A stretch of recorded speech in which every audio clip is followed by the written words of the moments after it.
Hi Virgo, this is Job. Welcome po sa ating channel. By the way, Virgo, this is your second quarter of the month of August from August 19 to 31, 2025. Gamitin ang reading na ito bilang gabay lamang. Kung naka-resonate kayo, comment down. Tandaan, ito ay channel reading. Kunin nyo lang po kung ano ang naka-resonate sa iyo. This is for you, Virgo.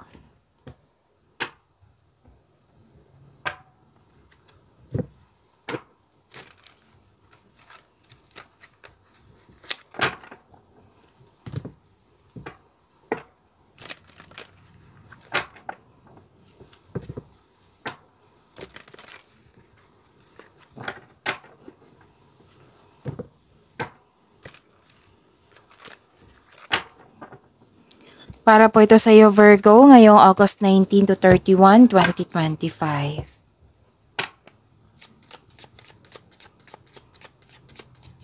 Maraming salamat po sa inyong patuloy na suporta sa mga nag-donate, sa mga hindi nag-skip ng ads, maraming salamat po. Sa mga hindi pa nag-subscribe, subscribe na po kayo at click bell notification para malaman nyo na may bago tayong video. Para sa mga gustong magpa-reading, comment po kayo ng personal reading. Again, comment kayo ng personal reading and check my reply sa comment section. Okay, may recovery po dito, healing. May grupo ng tao dito na very supportive sa'yo. Pwedeng family mo po ito. May personal development, oo, spiritual evolution din. At nakikita ko rin dito na may harvest. Yes, may harvest po, Virgo. Pwede din na sweldo nyo, pwede din binayaran kayo sa binigay nyo serbisyo. Pwede din na naging fast moving yung produkto mo. Pwedeng literal na harvest po. Pwedeng sweldo nyo rin. Okay?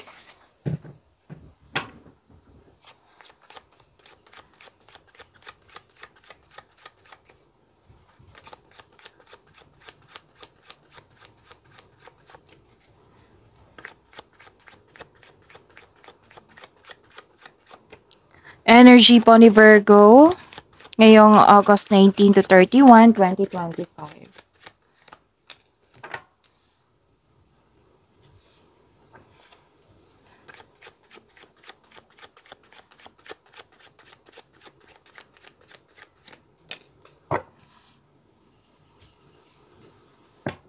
Kung may napansin kayo na repeating message, yan po yung pinupush ng cards nyo po. Like for example, nanood kayo sa inyong weekly Gabay Tarot reading at dito din.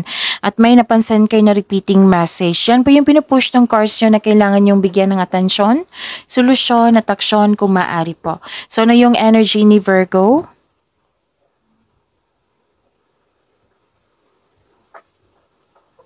Hard work, productivity, busy kayo. Puro movement yung nakikita ko dito, transition, bagong kasanayan, kaalaman. So this course reminds you kapag ginawa ang gusto mo, mamahalin mo ang ginagawa mo. Ang tagumpay sa pananalapi at seguridad sa inyong produkto ng iyong pagsisikap, oo. Ano to tagumpay, taas ng tagumpay. Oo. Taas ng tagumpay po ay nasa iyo na. Keep up the great work. Okay, so hard work, dedikasyon, trabaho, negosyo, for financial prosperity. Ang sabi ng card dito, patuloy mo lang magsumikap, Virgo. Pwede na nag-aaral ka ng new skills or in-enhance mo yung skills mo para maggamit mo at pandagdag income. So, gumagawa ka ng passive income po. So, nag-study kayo, nag-practice kayo. So, what you have been studying or practicing, it will lead you to abundance po. Trust that you can do anything, set a clear intention para ma-achieve mo ito through diligent work that you enjoy.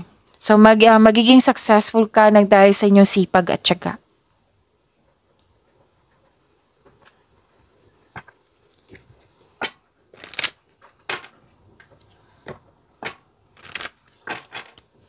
This is for you, Virgo. Okay, growth and patience para nakikita ko dito sa dalawang card nyo. Nag-create ng plano, malapit mo nang maabot ang iyong goal sa buhay. Parating ng resulta sa inyong sipag at tiyaga, naghihintay at malapit ka nang mag-harvest. So, nag-clarify po siya dito at dito rin yung harvest time. At yung naiinip ka dito, sabi ng card dito na Kasi disappointed ka sa current situation mo, feeling mo dapat lume-level up ka na. So, ang sabi ng card, parte ito ng proseso.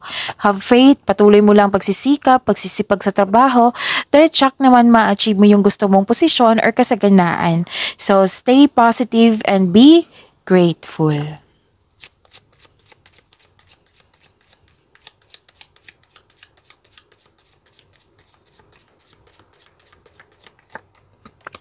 Angel number 3333, fulfill your soul mission. You're on a divine mission. Trust your path. It's leading you toward your purpose. So, ang sabi dito, magtiwala po at trust your path. So, meaning to say, nasa right path ka. Okay? It's leading you toward your purpose.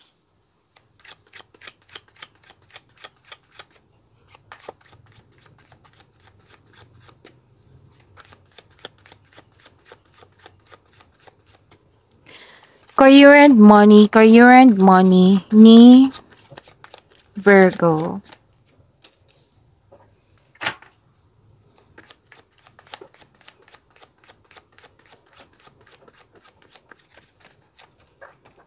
Okay.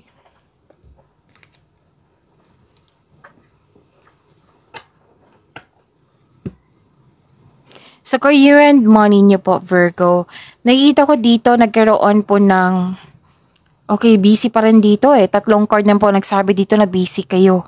Makakaranas ng burnout. So kung hindi pa ito nangyari, kailangan nyo ng time management.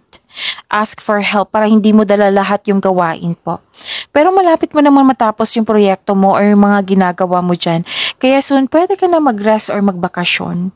Ang paalala ng card nyo dito, huwag kang mag-say yes kung hindi naman akmasin yung schedule para maiwasan itong burnout na ito. This is only temporary, just keep on going.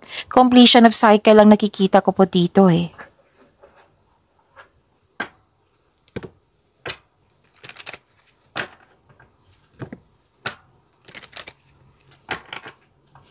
So, you are very focused sa iyong layunin sa buhay, sa inyong mga ginagawa dyan. Pwedeng sa project po ito. Oo. At, okay, may dumating na mabilis na opportunity na bibigyan mo siya ng agarang aksyon. Yan ang sabi ng iyong card. Mabilis ang pagdating, nabibigyan mo siya ng agarang aksyon kasi gusto mo nang magkaroon ng maagang resulta. Power. You have the power to take control of your life, career, and finances. Focus on your needs. So, 3 card na po nagsabi dito na you are very focused sa mga ginagawa nyo. Lalo na sa inyong career, sa trabaho, sa negosyo po.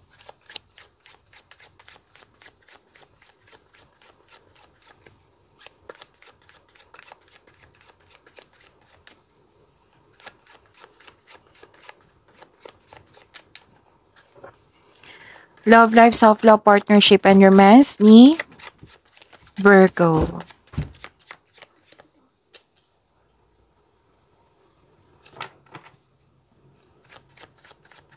May narinig kayong may nagsalita na bata. Oo. Kinakausap niya ako ngayon. Okay. May nakita kasi siya sa TV. Virgo.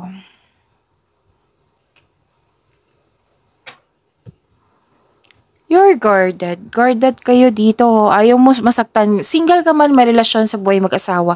Ayaw mo masaktan. Defensive ka, guarded ka. Pwede din ayaw mo magkaroon ng relasyon.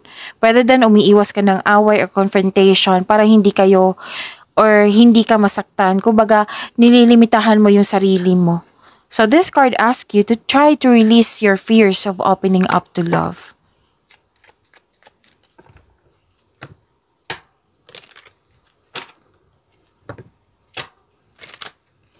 So may transformation akong nakikita dito, ending with new beginning. May pagbabago po. Nakikita ko dito na pwedeng may balak bumalik yung dating malapit sa iyo na nagkaroon kayo ng loss of connection. Oo, may balak po. May balak pa po. Or pwedeng gagawin niya na ngayon. Pwede din na kung magkarelasyon kayo or any kind of relation, pwedeng sa family member mo, matalik mo kaibigan, or sa jowa mo, sa asawa mo. pwedeng nagkaroon kayo ng space. Oo, kasi space is a sign of respect sa inyong sarili, sa kanya, at sa inyong relasyon. So, growth always means leaving something behind. Different paths. You are not on the same page with the person you have in mind. The directions you want to move into are different. Pag-imanin niyo po yung blessings sa binigay sa inyo, Virgo. See you tomorrow. Maraming salamat po.